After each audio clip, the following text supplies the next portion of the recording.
He loved us. Encyclical of Pope Francis on the Sacred Heart of Jesus. Following Saint Claude de la Colombière, number 125. When Saint Claude de la Colombière learned of the experiences of Saint Margaret Mary, he immediately undertook her defense and began to spread word of the apparitions. Saint Claude played a special role in developing the understanding of devotion to the Sacred Heart and its meaning in the light of the Gospel. Some of the language of Saint Margaret Mary, if poorly understood, might suggest undue trust in our personal sacrifices and offerings. Saint Claude insists that contemplation of the heart of Jesus, when authentic, does not provoke self-complacency or a vain confidence in our own experiences or human efforts, but rather an ineffable abandonment in Christ that fills our life with peace, security, and decision. He expressed this absolute confidence most eloquently in a celebrated prayer.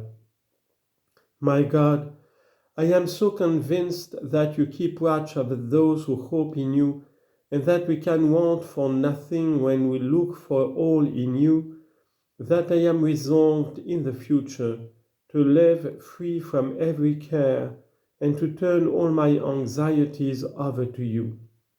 I shall never lose my hope. I shall keep it to the last moment of my life. And at that moment, all the demons in hell will strive to tear it from me. Others may look for happiness from their wealth or their talents. Others may rest on the innocence of their life or the severity of their penance or the amount of their alms or the fervor of their prayers. As for me, Lord, all my confidence is confidence itself. This confidence has never deceived anyone. I am sure, therefore, that I shall be eternally happy, since I firmly hope to be, and because it is from you, O God, that I hope for it. End of quote.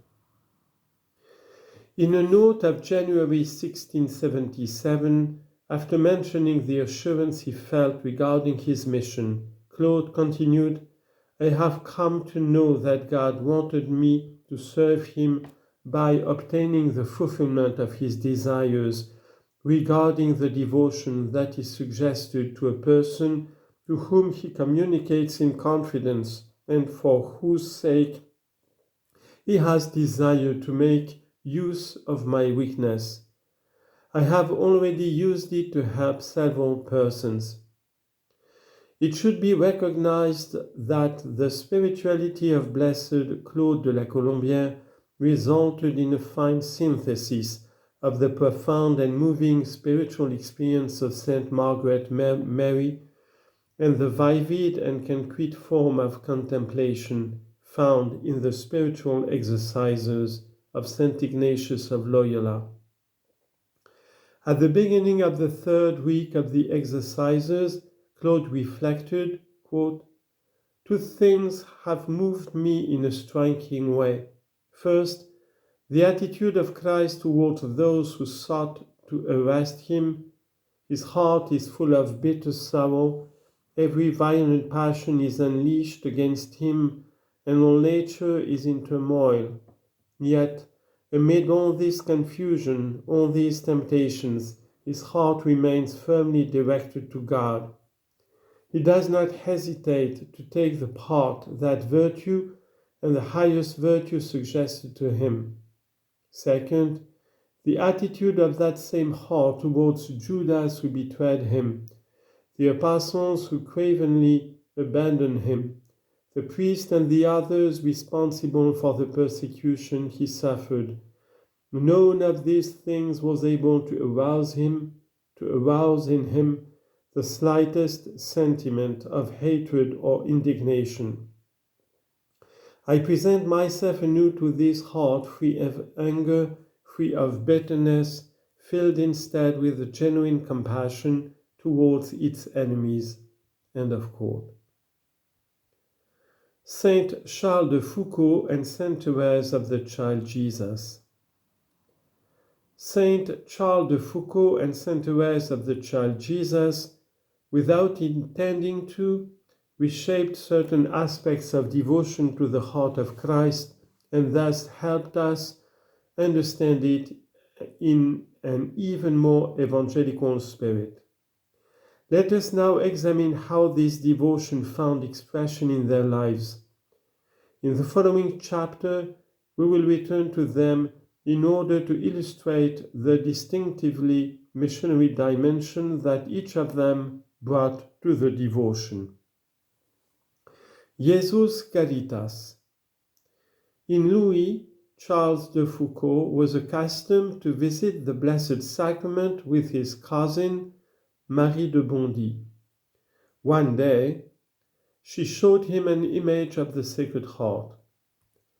His cousin played a fundamental role in Charles' conversion, as he himself acknowledged. Quote, "Since God has made you the first instrument of his mercies towards me, from you everything else began. Had you not converted me, brought me to Jesus, and taught me little by little, letter by letter, all that is holy and good, where could I be today?" What Mary awakened in him was an intense awareness of the love of Jesus. That was the essential thing, and centered on devotion to the heart of Jesus, in which he encountered unbounded mercy. Let us trust in the infinite mercy of the one whose heart you led me to know. Later, his spiritual director, Father Henri Huvelin, helped Charles to deepen his understanding of the inestimable mystery of this blessed heart of which you spoke to me so often. On June the 6th of the year 1889, Charles consecrated himself to the Sacred Heart, in which he found a love without limits. He told Christ, "You have bestowed on me so many benefits, that it would appear ingratitude towards your heart not to believe that it is disposed to bestow on me every good, however great, and that your love and your generosity are boundless."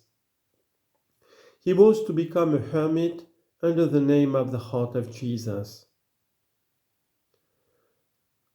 On May the 17th of 1906, the same day in which Brother Charles alone could no longer celebrate Mass, he wrote of his promise, quote, "To let the heart of Jesus live in me, so that it is no longer I who live, but the heart of Jesus that lives in me, as he lived in Nazareth." His friendship with Jesus heart to heart was anything but a privatized piety. It inspired the austere life he led in Nazareth, born of a desire to imitate Christ and to be conformed to him. His loving devotion to the heart of Jesus had a concrete effect on his style of life, and his Nazareth was nourished by his personal relationship with the heart of Christ.